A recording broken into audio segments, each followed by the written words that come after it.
Hey guys, welcome back to another Le Mans Ultimate lap guide, this time doing GT3 at Interlagos, so this will be a new track for me, especially in Le Mans Ultimate. I've barely driven this track in the past before, but I think I'm getting the hang of it. First turn, we're looking for that 50 board. We can brake a few car lengths after that 50 board with our right side wheels a little bit on the green. It is a bit bumpy out there, just to be aware. Then coming off of the green, waiting till the turn-in point right about there, and then really turning in. This is a very tight turn. You want to keep to the left after this turn. You can use a bit of the curb if you need to, just don't go too far up there. Now, you really do want to keep quite tight to the left here, even more left than what I've probably done on this lap, more towards where that green arrow is, so that you can take this right turn a lot faster. Because if you go too far to the right at this point, you're going to make this bend very tight. You're going to have to lift a lot off throttle. I think you're always going to have to lift off throttle at least a bit through this turn, but the tighter you make it, the more you're going to have to lift and slower you're going to go through it. Use the curb there, but not the sausage curb, because it'll bounce you around too much. And then on exit, try not to go any further to the left than I have here. Any further left and you'll probably make this turn too tight for yourself. So about there, and then immediately start turning, because this turn you can only just take flat out. You turn in a little bit too late and you'll go quite wide on exit. So practice that turn in point and you should be able to take that flat out. Now for this turn up ahead, there's a service road on the right side of the track, and we're going to be braking about alongside that, or just as we get to it. We're going to be aiming for a mid-apex in this turn and trying not to use too much curb, because there is a sausage curb on the inside that you definitely don't want to hit because it'll throw you out. But using a little bit will help pull you around maybe. Just don't go wide of the white line, because then you'll understeer and exit. And don't be too impatient getting on throttle there, because you'll easily throw yourself outside this white line here, which is the track limit. You have to keep your left side wheels within that white line, otherwise your lap becomes invalid. And then we're flowing through here, keeping tight to the inside, just using the white line as our apex there. Now for the turn up ahead, we're going to start off by putting our left side wheels a little bit outside the white line there to slightly open up our entry line. And we're aiming to brake a little before we get to that Goodyear sign. And this turn is about patience. We don't want to carry too much speed in or get on throttle too early. Apexing at this first curb here, we can use the curb a little bit if we want to. I would suggest not get too far onto it, because it might push you out a little bit. Then not going out too far to the left. You want to keep quite tight there, and then beginning to get back on throttle, aiming for your second apex, which would be near or on that curb that I pointed out on the right there.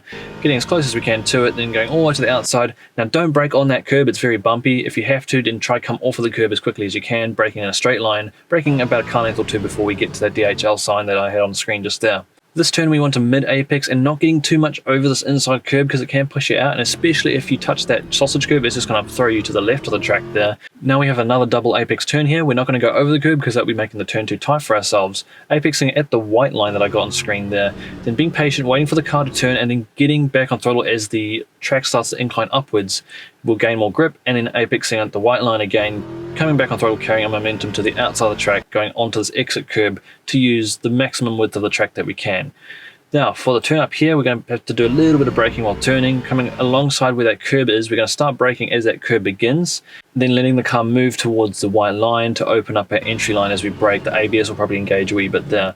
Now this turn is very tight, again another mid-apex, but trying not to get too much onto the curb, particularly that sausage curb, because it'll kind of just push you out. Then getting on throttle, bringing the car to the right side of the track here. We're not going all the way to the left side, we really want to bring the car back to the right to open up this long turns entry line as much as possible. And then we're going to start turning just before the actual track begins to turn. If you get the turn-in point very precisely, you can take this turn flat out. In this car, I'm not quite sure about the other cars just yet.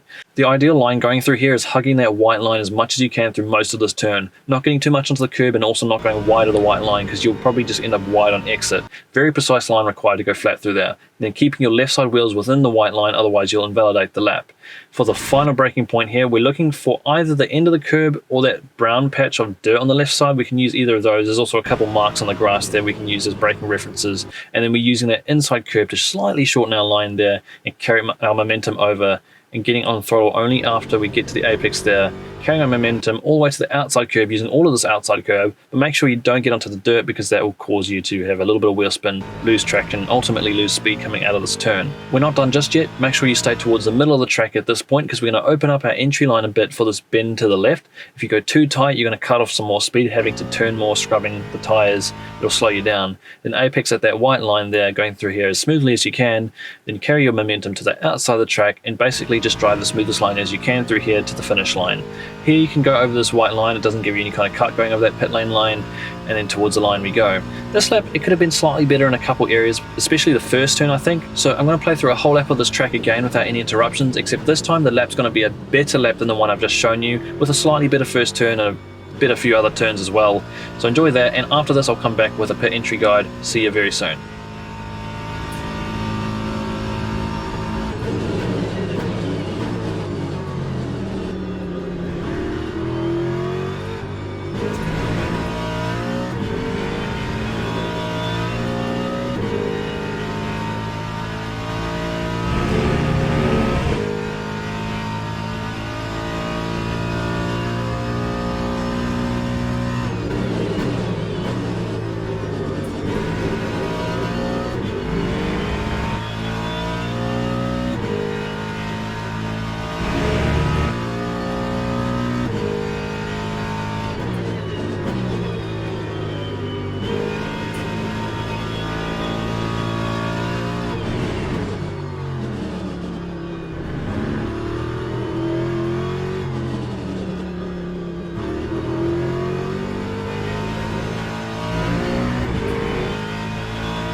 So this lap was a couple tenths better than the first one that I went through. I still think I could be getting that first turn a little bit better and carrying more speed through that first right turn that you get to. But anyway, now for the pit entry, we're looking for that pit dividing line in the middle of the track, sticking to the left, aiming for the pit lane here. We have a couple braking references here. Firstly, we have that fence on the left that ends, and also the barrier just up ahead of us. Brake about a car length or two after that fence on the left ends, then hard on the brakes, and then as we turn, come off the brakes a bit. As we straighten up, brake a bit more, and then as we straighten up more here, harder on the brakes until we're 60 at the line. Make sure you stay between the two white lines as you're going through that little chicane, because if you go over those white lines, you'll get a cut warning. So that's the guide. Thank you all for watching. I think running a good setup will help you rotate a lot better through some of the turns on this track, but I do like to do these guides on the default setup, and I do have my in-car setting adjustments at the start of the video. Thank you all for watching, and I'll see you next time.